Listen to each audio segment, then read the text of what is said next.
compelling detective story, a cloak and dagger action, and a romantic drama, all these stories were taken from real life. The history of Kazakhstan is inseparable from the world history. Reflections on history, our version. A bright image.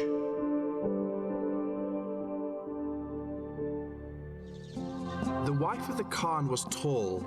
A beshmet with velvet outer and a fur edging clung to her strong body. A huge kimishek, a married woman's hairdress made of white silk, emphasized her height. The Khan's wife was about 40 years old. There were no wrinkles on her round face, with prominent cheekbones. Her wide-set black eyes glowed vividly and looked younger under her thin black eyebrows. The Khan of Junior Jus Abulkhair had 4 wives. He inherited the first from his deceased elder brother. The Khan married his 3rd wife, who was Jungar, for political reasons. He married his last wife, who was Bashkir, for the same reasons. However, the only woman he loved was Bopai's beauty. Bopai was a memorable person. Her name sticks in your mind and her image associates with a mighty woman and a strong, uncompromising ruler. This woman had a very strong, power-loving character. She showed great diplomacy and people obeyed her, which was her distinctive trait. Chapter 1. A Love Story. Abulkhair Khan was not only strong-willed, but also handsome. According to his contemporaries, he was a fine figure of a man. His wife, Bopai, was extremely beautiful too. She was a strong-willed and intelligent woman also. She is called Abulkhair Khan's co-ruler, the first female politician in the Kazakh Khanate. According to some data, she was the daughter of a rich and influential Kazakh sultan. Other informational sources say that she was also not born in a noble family. They were quite well-to-do. According to Kazakh legends, this woman had a beautiful appearance and a brilliant mind. When Abulkhair Sultan was unknown and poor, he saw Bopai for the first time while staying in a rich elder's village. He immediately fell in love with her. He concealed that he was an aristocrat and started working as a shepherd for the beauty's father. He was tall, stately, bald, and had a proud bearing. It was impossible not to fall in love with him, and Bopai accepted the young man's love. The young Bopai's smile was charming, and her voice was gentle and authoritative. Her movements were easy, and she rode her horse easily and naturally. When his beloved one was expecting a child, Abulkhair dared to ask her parents to let them marry. The girl's father did not want to consent. Although he was a descendant of Genghis Khan, a poor shepherd was no match for his daughter. The girl's father demanded an unreasonable khaym, which included 40 stallions with white legs and 40 black stallions. Janibek Bagator helped Abulkhair. The wedding took place and soon Abulkhair became the Khan. Some people say that he got to the throne because of his wife. Chapter 2. Always Together. Bopai was held in considerable respect. She had influence over governing the horde.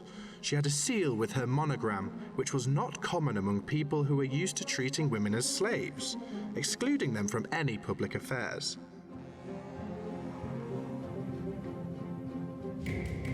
A husband's business and his wife's intention, it is said that Bopai was the first to approve of her husband's decision to become Russia's protectorate. They say that building a city near the Or River was her idea. Afterwards, she said about the desire to build a city, and it was always be there, which confirmed this fact. Abulkhair Khan chose this place and asked the Russian Empress Anna to build a fortress there in order to protect the Kyrgyz people from their enemies. Perhaps there were two main features. First, the city was built in accordance with a plan, which was unusual. In addition, Nepljuev himself developed the plan. Second, Orenburg was the largest city. There were no cities like it, and either before or after the building. Although Orenburg was a city built on Abulkhair Khan's initiative, he could not find a place for himself there. Under Nepljuev, the relationship between Russia and the Khan deteriorated. At that time, Abulkhair Khan's son, Khosh Ahmed, was held as an honorable hostage, and Nepljuev did not agree to replace him with another son. Probably the governor thought in this way he would be more obliging. Abulkhair even threatened to make war and probably besiege the fortress where his son was kept. About 1,500 horsemen surrounded the fortress and tried to liberate his son. Then Khosh Ahmed was taken to Kazan. It is supposed that Bopai initiated this. Finally, the empress had to interfere because the Khan appealed to her. However, it did not stop the hostility between Nepljuev and Abulkhair Khan. Only Bopai managed to handle the relationship between them for a while.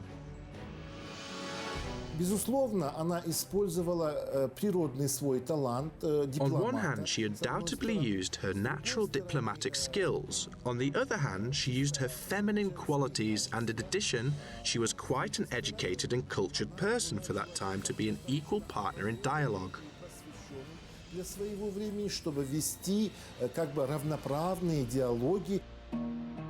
She was similar to her husband. She was strong, power-living, charming, and held independent opinions. Probably she was the only Kazakh woman of that time about whom a great amount of documents have remained. The majority of these documents, Bopai is mentioned together with Abulkhair Khan. She was mentioned in difficult issues concerning land, water, and nomadic matters in negotiations with the Russian government. She settled controversial issues and wrote documents. The documents signed by her have been preserved in St. Petersburg. She often was present at government decision-making, supporting her husband. Often her opinions and wise, eloquent speeches made a leading part and changed the situation.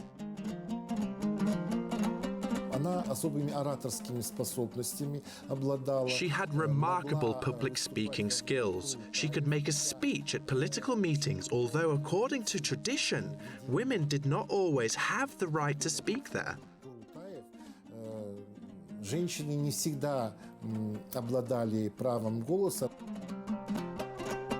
Bopai was present at all the meetings summoned by the Khan and spoke after Abulkhair Khan made his speeches. Nobody could say anything against her words. Everyone agreed that all she said was true. There was not only governmental correspondence. For example, when Bopai wrote to Nepljuev, her writing style was lively and easy. It was not a problem for her to ask him for a personal favor, and the governor could never refuse her requests. Bopai had a special personal relationship with Nepljuev. If Abulkhair Khan spoke harshly to him, Bopai, as a woman, talked to Nepljuev in a wise manner, considering herself equal to him.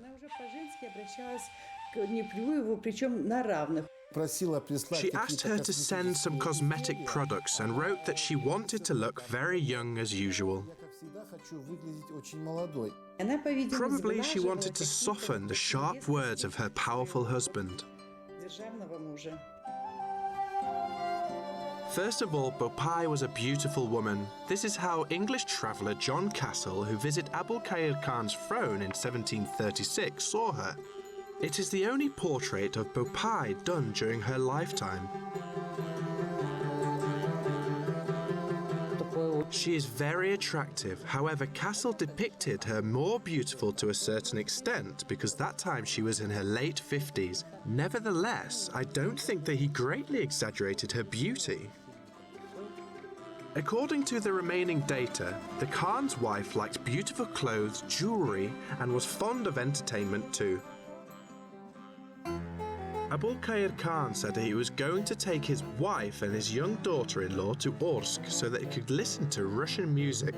Tivkilov said that when Abulkhair Khan and his wife arrived, besides listening to Russian music, he could also show them fire entertainment they had never seen before.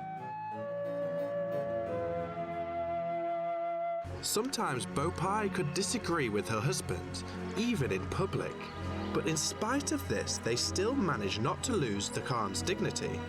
Were always together and apparently were happy. She gave birth to her last daughter 2 years before Abulkhair Khan's death. It was approximately in 1745.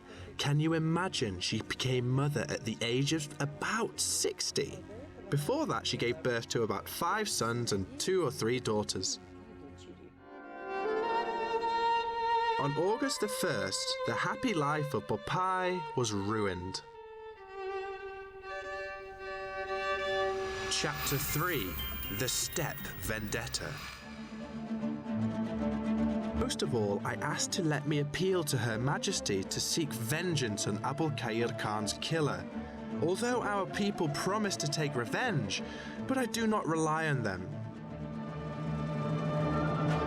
The murder of her beloved husband by his enemy Sultan Barak was one of the saddest pages of Bopai's biography. Nepliuev skillfully furthered their hostility, which lasted for a long time.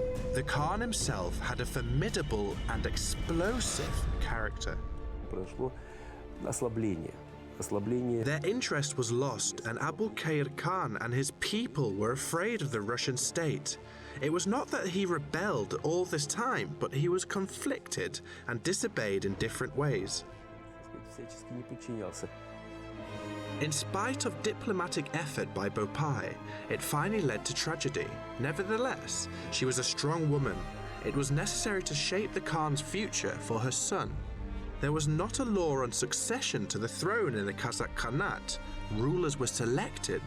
Bopai tried her best to make Nur Ali the Khan. She wrote a letter to the Russian Empress to strengthen her son's power.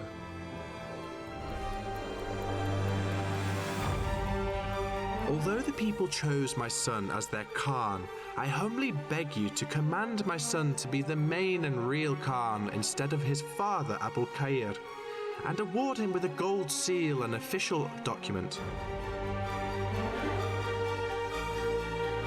Empress Elizabeth granted Abulkhair's widow's request, and Russia recognized Nur Ali as a Khan. After that, she only had to take her revenge. First, she asked Nepliuev to provide her with troops to pursue Sultan Barak. The governor told her that he did not know where Barak lived. One person was like a wind going wherever he wanted. So it was indecent for troops to pursue one person who was like a wind. Then Bopai chose a different way. Barak Sultan was afraid and moved to Jungars area together with his people. Thus, she involved the Jungars and undertook to marry off her stepdaughter to the Jungars leader.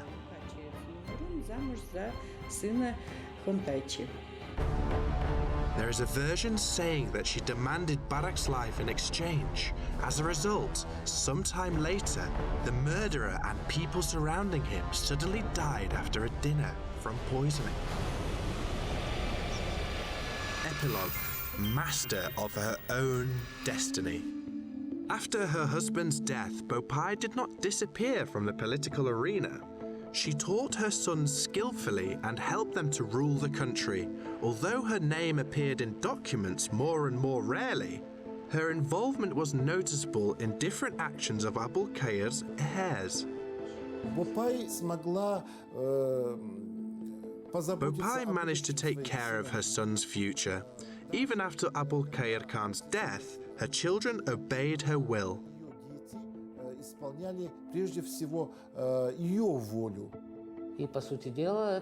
Probably she was the main heroine in the Kazakh history, even if we were to compare her with the female characters who appeared later.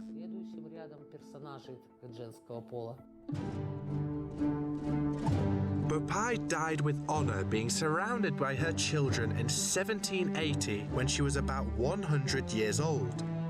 Her name and bright image went down in the history of Kazakhstan.